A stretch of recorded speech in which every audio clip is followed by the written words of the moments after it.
নমস্কার বন্ধুরা, আজকে আমি বানাচ্ছি নিরামিষ মোচার চপ।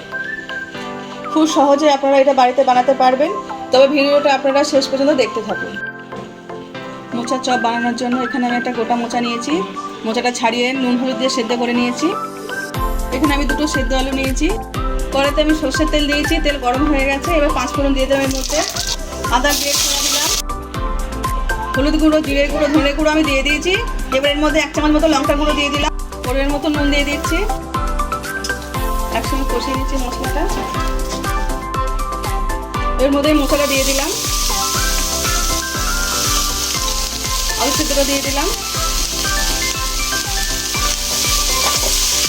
একসঙ্গে সব কষিয়ে নেবো ভালো করে মশলার সাথে। এরপরে এর মধ্যে আমি চিনি দিয়ে দিচ্ছি। এর মধ্যে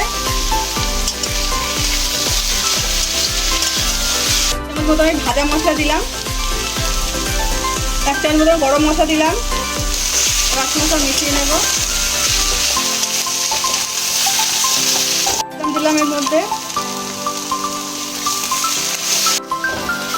আর মোচার পুর একদম রেডি, আমি নামিয়ে নিচ্ছি।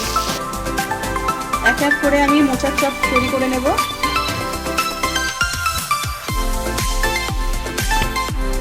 সবই তৈরি করে নিয়েছি এরকম ভাবে।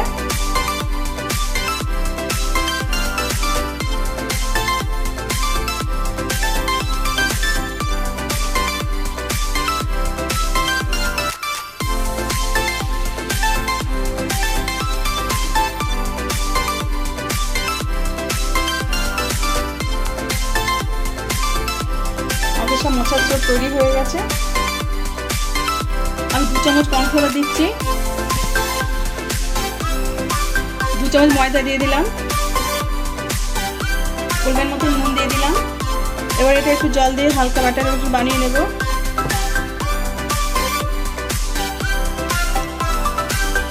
এরকম হালকা একটা ব্যাটার বানিয়ে নিয়েছি। একটা প্লেটে আমি ব্রেড ক্রাম্ব নিয়েছি।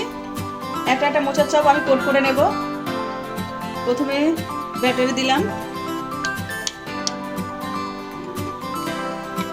ব্রেড ক্রাম্বসে দিলাম,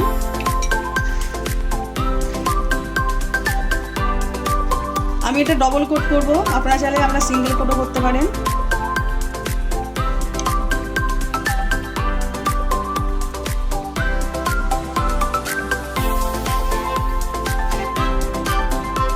ডবল কোট করা আমার হয়ে গেল। আমি এরকম সব তৈরি করে নিচ্ছি। সব মোচার চপ কোট করা হয়ে গেছে আমার। কড়াইতে আমি রিফাইন তেল দিয়েছি, তেল গরম হয়ে গেছে। একটা করে মোচার চপ ছেড়ে দিচ্ছি।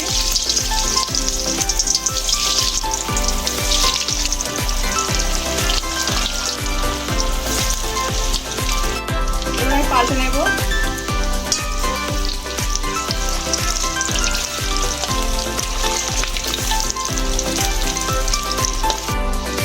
মোচার চপগুলো আমার ভাজা হয়ে গেছে। এবার আমি এগুলো তুলে নিচ্ছি। আমার নিরামিষ মোচার চপ একদম রেডি। দেখতেই পেলেন কত সহজে আমি বাড়িতে বানিয়ে ফেললাম। আপনারা চাইলে আমার এই রেসিপি ফলো করে বাড়িতে বানাতে পারবেন। আজকে আমার এই রান্নাটা যদি আপনাদের ভালো লেগে থাকে তাহলে লাইক করে দেবেন, শেয়ার করে দেবেন, কেমন হয়েছে কমেন্টে জানাবেন। আবার নতুন রান্না পেতে গেলে আমার চ্যানেলটা সাবস্ক্রাইব করে দেবেন।